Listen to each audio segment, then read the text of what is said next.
গাধাকে সৃষ্টি করার পর তাকে বলা হলো সকাল থেকে সন্ধ্যা পর্যন্ত তাকে ক্লান্তিহীন পরিশ্রম করতে হবে,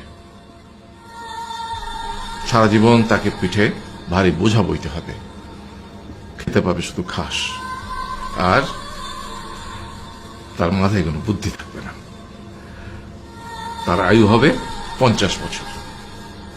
গাধা করজোড়ে সৃষ্টিকর্তাকে বলল, আমি এত বছর বাঁচতে চাই না, আমাকে 20 বছর আয়ু দেওয়া হোক।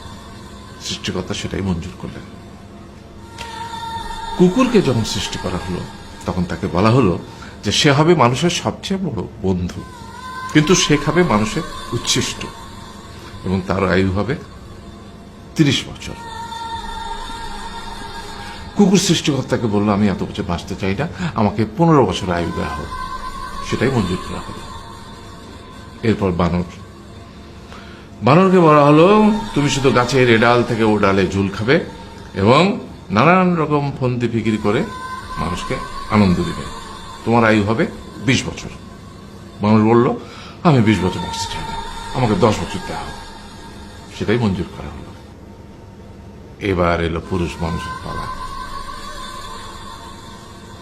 তাকে বলা হলো যে তুমি হলে প্রাণীকুলের মধ্যে সবচেয়ে বিচক্ষণ এবং বুদ্ধিমান, সেই জন্য তোমাকে প্রাণীদের শিরোমণি করা হলো এবং তোমার আয়ু হবে 20 বছর।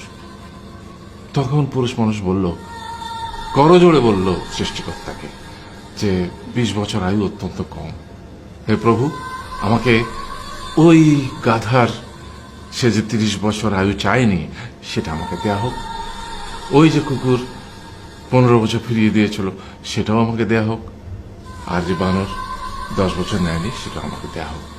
20 বছর অত্যন্ত কম, আমি দীর্ঘদিন বাঁচতে চাই। সৃষ্টিকর্তা সেটাও মঞ্জুর করলেন। তারপর কি হলো?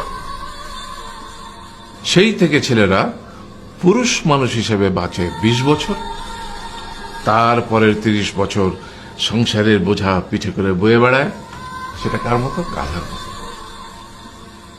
তারপরের 15 বছর সে তার ছেলে মেয়েরা যা দেয় সেই রকম ঠিক কুকুরের মতো উচ্ছিষ্ট খেয়ে বাঁচে। আর তারপরে বৃদ্ধ বয়সে ঠিক বানরের মতো, যেমন গাছের এডাল থেকে ওডাল ঝুল খায় বানর, তেমনি এই ছেলের বাড়ি থেকে ওই ছেলের বাড়ি, আর নানান রকম ফন্দি ফিকির করে তার নাতি নাতনিদের আনন্দ দেওয়ার চেষ্টা করে।